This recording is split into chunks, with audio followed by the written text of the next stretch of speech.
Hello बच्चों, स्वागत है आप सभी का क्लास 10th संस्कृत मंगलम पार्ट 1, जो कि इसमें आपको सिर्फ क्वेश्चन आंसर बताया जाएगा। जो कि 2 नंबर वाला क्वेश्चन कैसे आता है उसी को देखना है इस वीडियो में, ठीक है। और इससे पहले अगर आप इस चैप्टर का हिंदी अर्थ नहीं देखे हैं तो आप देख सकते हैं और इसका ऑब्जेक्टिव क्वेश्चन देख सकते हैं, ठीक है। पहले वाले वीडियो में करा दिया गया है। जो कि आपको सबसे पहले बताया जा रहा है, इसमें सबसे जो फर्स्ट क्वेश्चन है बताया जा रहा है कि सत्य का मुख किस पात्र से ढका हुआ है। तो इसका आंसर जो होगा, सत्य का मुख हिरण्मय पात्र से ढका हुआ है। जो ये मतलब सत्य का मुख होता है ना, वो जो ये हिरण्मय मतलब सोने से जो पात्र होता है उससे ढका हुआ है, ठीक है। जो कि हम लोग सेकेंड क्वेश्चन की तरफ बढ़ते हैं। बहुत छोटा छोटा इसका आंसर है, ज्यादा बड़ा नहीं है, ठीक है। सेकेंड क्वेश्चन बोले कि नदियाँ क्या छोड़कर समुद्र में मिलती है। नदियाँ क्या छोड़कर समुद्र में मिलती है। तो नदियाँ अपने नाम और रूप को छोड़कर समुद्र में मिलती है। जो ये नदियाँ होती है ना, वो अपने नाम और रूप को छोड़कर क्या होती है, समुद्र में आकर मिल जाती है। 3 नंबर क्वेश्चन बोल रहा है कि मंगलम पाठ के आधार पर सत्य की महत्ता पर प्रकाश डालें। इसका आंसर हो जाएगा, मंगलम पाठ में महर्षि वेद व्यास सत्य की महत्ता का वर्णन करते हुए कहते हैं कि हमेशा सत्य की जीत होती है। सत्य से ही देवलोक का रास्ता प्रशस्त होता है। ऋषिगण देवलोक को प्राप्त करने के लिए सत्य का मार्ग अपनाते हैं। जो ऋषि लोग होते हैं ना, वो क्या करते हैं, वो सत्य के मार्ग पे ही चलकर, ऋषि लोग जो होते हैं वो सत्य के मार्ग पे ही चलकर देवताओं लोग के रास्ता को अपनाते हैं, ठीक है। जो कि आगे क्वेश्चन बोल रहा है 4 नंबर। अगला क्वेश्चन जो है कह रहा है कि मंगलम पाठ के आधार पे आत्मा की विशेषता बताएं। जो मंगलम पाठ है इसके आधार पर बताने आत्मा की जो विशेषता उसी के बारे में। इसका आंसर हो जाएगा, मंगलम पाठ में संकलित कंठोपनिषद के मंत्र में महर्षि वेद व्यास कहते हैं कि प्राणियों के हृदय रूपी गुफा में आत्मा बंद रहती है। जो प्राणियों के हृदय रूपी गुफा होती है उसमें क्या होती है, जो आत्मा है बंद रहती है, ठीक है। आगे बोले कि आत्मा सूक्ष्म से सूक्ष्म और महान से महान होती है। इस आत्मा को वश में नहीं किया जा सकता है।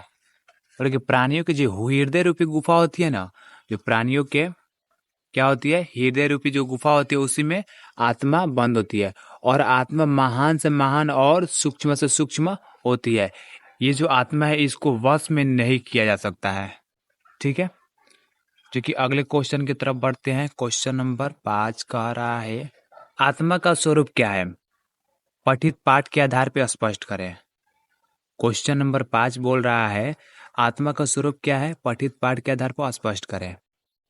इसका आंसर हो जाएगा, कंठोपनिषद में आत्मा के स्वरूप का बड़ा ही अच्छा विश्लेषण किया गया है।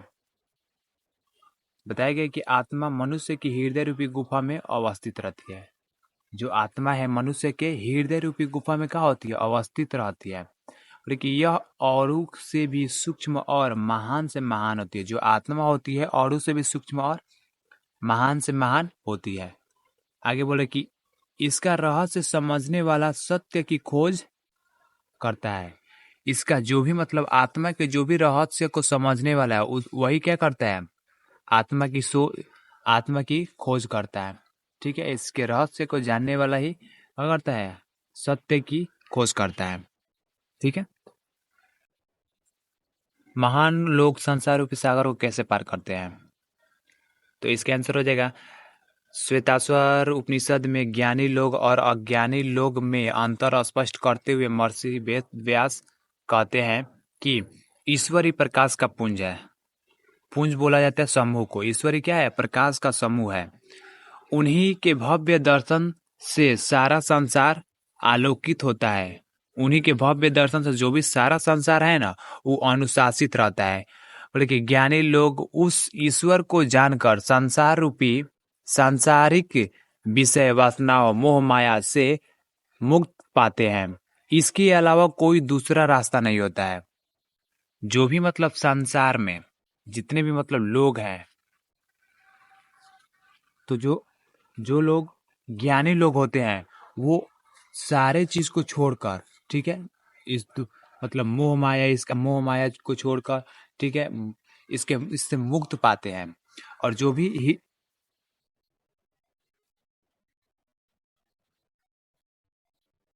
ज्ञानी लोग ईश्वर को जानकर संसार के जो भी मतलब विषय वासना मोह माया है उससे मुक्त होते हैं। इसके अलावा कोई दूसरा रास्ता नहीं होता है।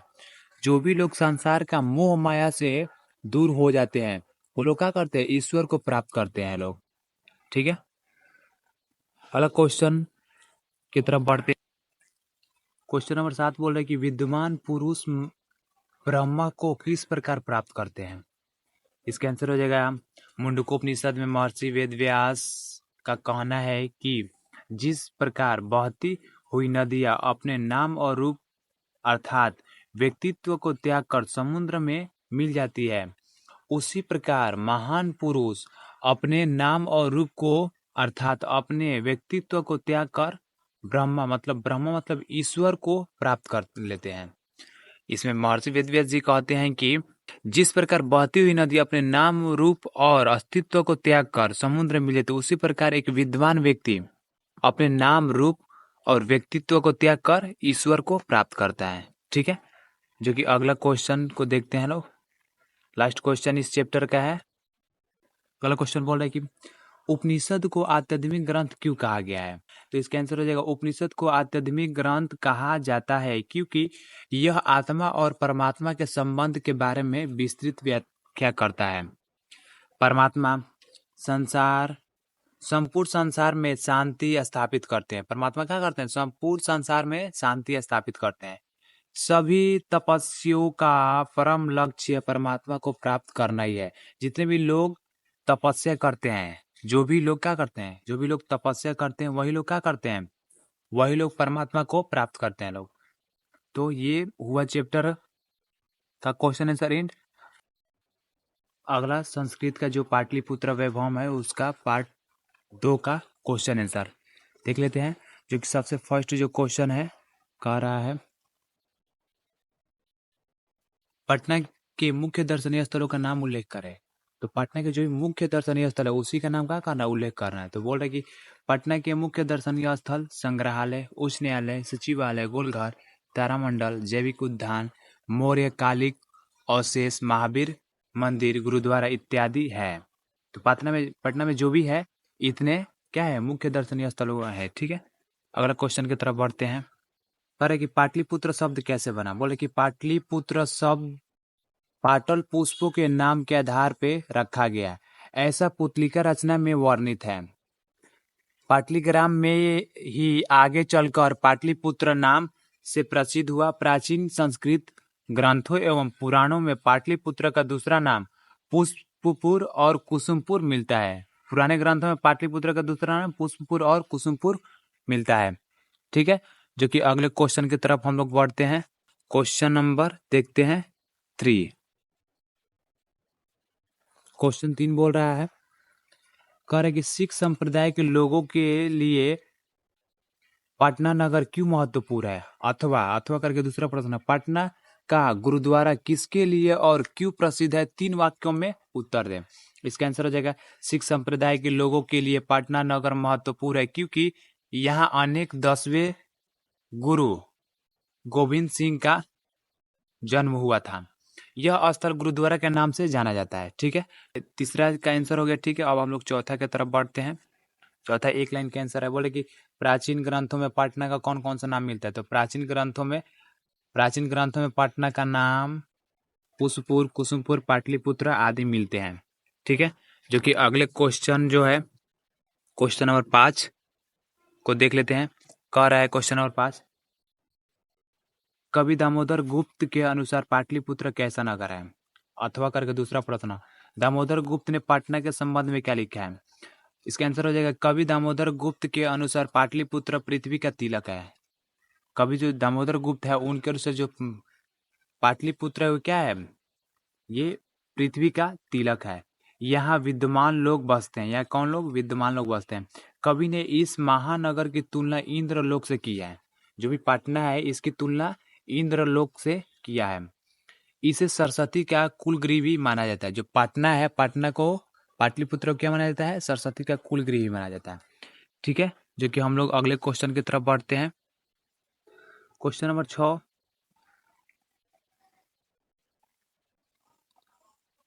कौन कौन विदेशी यात्री पटना आए थे? तो मेगास्थनीज, फाहान, हैनसोंग और इतिसोंग आदि विदेशी यात्री पटना आए थे। 6 का आंसर हो गया। 7 नंबर क्वेश्चन कह रहा है कि चंद्रगुप्त मौर्य तथा अशोक के समय पाटलिपुत्र कैसा नगर था? इसका आंसर हो जाएगा, चंद्रगुप्त मौर्य के समय पाटलिपुत्र की रक्षा व्यवस्था काफी मजबूत और उत्कृष्ट थी। अशोक के शासनकाल में पाटलिपुत्र प्रिय दर्शन बना था। ठीक है, अगला क्वेश्चन जो है, अगले क्वेश्चन की तरफ बढ़ते हैं। क्वेश्चन नंबर 8 बोले कि पाटलिपुत्र के प्राचीन महोत्सव का वर्णन करें। पाटलिपुत्र में शरत काल में कौमुदी महोत्सव बड़ी धूमधाम से मनाया जाता था। सभी नगरवासी आनंदमग्न हो जाते थे। इस समारोह का विशेष प्रचलन गुप्त वंश के शासनकाल में था।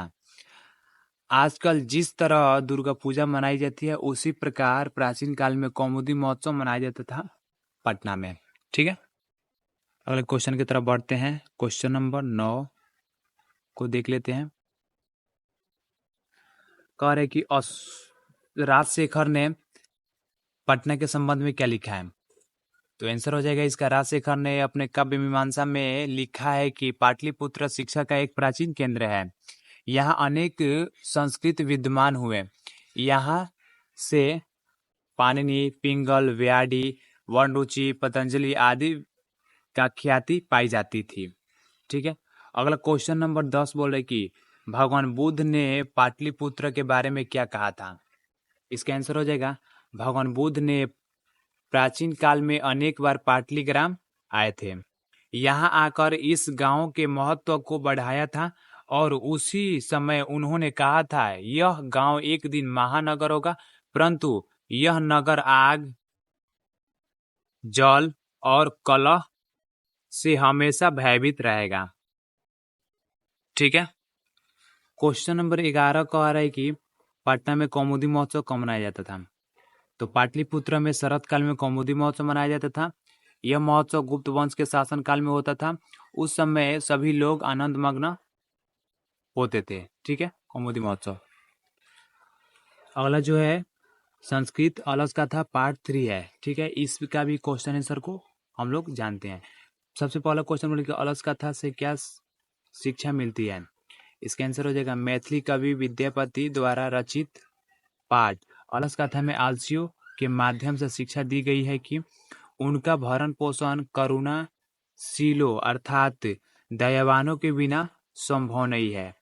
आलसी काम नहीं करते हैं। ऐसी स्थिति में कोई दयावान ही उनका व्यवस्था करते हैं।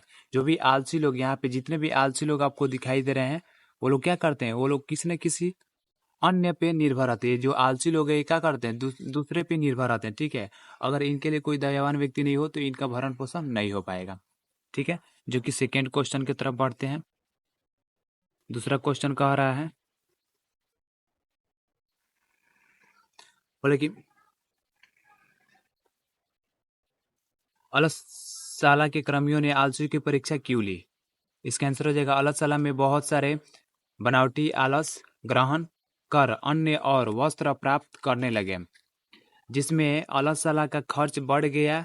अधिक खर्च को देखकर वहां के कर्मियों ने आलसियों की परीक्षा ली। ठीक है, अगला क्वेश्चन की तरफ बढ़ते। क्वेश्चन 3 बोले कि अलसशाला के कर्मियों ने आलसियों की को आग से कैसे और क्यों निकाला? इसका आंसर हो जाएगा, अलसशाला में बनावटी आलस ग्रहण कर लोग अन्न और वस्त्र ग्रहण करने लगे। तब वहां के कर्मियों ने अलसशाला में आग लगा दिया। वहां लगे आग को देखकर कृत्रिम आलसी भाग गए, लेकिन 4 आलसी वहीं सोए रह गए। शोरगुल के बाद भी चारों आलसी सोए अवस्था में बातचीत कर रहे थे। वहां के कर्मियों ने सोचा कि अगर इन्हें बाहर नहीं निकाला जाएगा तो ये जल जाएंगे। इसलिए अलग-अलग कर्मियों ने आलसियों को आग उनके केस पकड़कर उन्हें खींचते हुए बाहर निकाला। अगला क्वेश्चन नंबर 4 कह रहा है कि अलसशाला में आग लगने पर क्या हुआ? अलसशाला में आग लगने पर सभी धूर्त लोग, आलसी तथा कृत्रिम आलस वाले भाग गए, लेकिन 4 आलस सोए हुए रह गए और आपस में बातें कर रहे थे कि आग को कर निरोगी पुरुष को दया आ गया। उन लोगों ने सोचा कि अगर इन्हें नहीं निकाला जाएगा तो जल जाएंगे। तब उन लोगों ने चारों आलसियों के बाल पकड़कर खींचते हुए बाहर निकाला। अगला क्वेश्चन बोल रहा है कि विद्यापति कौन थे, उन्होंने किस ग्रंथ की रचना की, पठित पाठ के आधार पर बताएं। आंसर हो जाएगा विद्यापति एक महान मैथिली कवि लेखक थे। उन्होंने पुरुष परीक्षा नामक ग्रंथ की रचना की। संस्कृत भाषा में लिखित पुरुष परीक्षा में कथा रूप में अनेक मानवीय गुणों के महत्व का वर्णन है तथा दोष के निराकरण के लिए शिक्षा दी गई है। विद्यापति लोकप्रिय मैथिली कवि थे। ये संस्कृत ग्रंथों के रचयिता भी थे। इनकी ख्याति मैथिली विषयों के साथ साथ संस्कृत विषयों में अत्यधिक थी। क्वेश्चन नंबर 6 को देखते हैं। अलस कथा का क्या संदेश है अथवा अलस कथा पाठ में किस पर चर्चा की गई है। इसका आंसर हो जाएगा अलस कथा का संदेश है कि आलस्य एक महान रोग है। जीवन में विकास के लिए व्यक्तित्व का कर्मठ होना अति आवश्यक है। आलस्य शरीर में रहने वाले महान शत्रु हैं जिससे अपना परिवार का और समाज का विनाश अवश्य ही होता है। ठीक है, अगले क्वेश्चन की तरफ बढ़ते हैं। क्वेश्चन नंबर 7 बोले कि अलस कथा पाठ का 5 वाक्यों में परिचय दें। इसका आंसर हो जाएगा यह पाठ विद्यापति द्वारा रचित पुरुष परीक्षा। बोले कि यह पाठ विद्यापति द्वारा रचित पुरुष परीक्षा नामक ग्रंथ से संकलित है। एक उपदेशात्मक लघु कथा है। विद्यापति ने मैथिली कवि तथा संस्कृत तीनों भाषाओं में ग्रंथ रचना की थी। पुरुष परीक्षा में धर्म, अर्थ, काम इत्यादि विषयों के संबंध में अनेक मनोरंजन कथाएं दी गई है। अलस कथा में आलस्य निवारण की प्रेरणा दी गई है। इस पाठ में से संसार की विचित्र गतिविधि का भी परिचय मिलता है। अगला क्वेश्चन नंबर 8 बोले कि चारों आलसियों के वार्तालाप को अपने शब्दों में लिखे। मतलब चारों आलसी सोए अवस्था में क्या बोल रहे थे, उनके जो भी वार्तालाप है उन्हीं को लिखना है। बोले कि चारों आलसी निश्चय ही अपने आलसपन को सिद्ध कर रहे थे। एक ने मुंह ढककर कहा, अरे हल्ला कैसा। दूसरे ने कहा, लगता है इस घर में आग लग गई है। तीसरे ने कहा, कोई धार्मिक व्यक्ति नहीं है जो पानी से भीगे वस्त्र से ढक दे। चौथे ने कहा, अरे बचा लो, कितने बात करते हो, चुपचाप क्यों नहीं रहते हो। तो 8वां क्वेश्चन हो गया। अगला हम लोग 9वां क्वेश्चन में बढ़ते हैं, जो कि 9वां लास्ट जो क्वेश्चन है ये बोल रहा है। बोले कि विद्यापति कौन थे, उन्होंने किस ग्रंथ की रचना की तथा अलस कथा में किसकी कहानी है, 6 वाक्यों में लिखें। इसका आंसर हो जाएगा विद्यापति एक महान मैथिली कवि लेखक थे। इन्होंने पुरुष परीक्षा नामक ग्रंथ की रचना की। संस्कृत भाषा में लिखित पुरुष परीक्षा में कथा रूप में अनेक मानवीय गुणों के महत्व का वर्णन है। दोष के निराकरण के लिए शिक्षा दी गई है। विद्यापति एक लोकप्रिय मैथिली कवि थे। ये संस्कृत ग्रंथों के रचयिता थे। उनकी ख्याति संस्कृत विषय में अत्यधिक थी। तो यहाँ हुआ इस चैप्टर का एंड, जो कि पूरा हम लोग पढ़ लिए लोग। इस चैप्टर का जो भी मतलब क्वेश्चन आंसर था चैप्टर 1, चैप्टर 2, चैप्टर 3 का इस वीडियो में देख लिए लोग। ठीक है, आपको जो भी क्वेश्चन पे डाउट है, अगर चाहे कोई मतलब दिक्कत हो तो आप कमेंट बॉक्स में कमेंट कर सकते हैं। और आप सभी अपने दोस्तों के पास भी इस वीडियो को शेयर करें ताकि वो लोग भी जुड़कर हम लोग के साथ स्मार्ट बोर्ड के साथ जुड़कर पढ़ाई कर सके। ठीक है।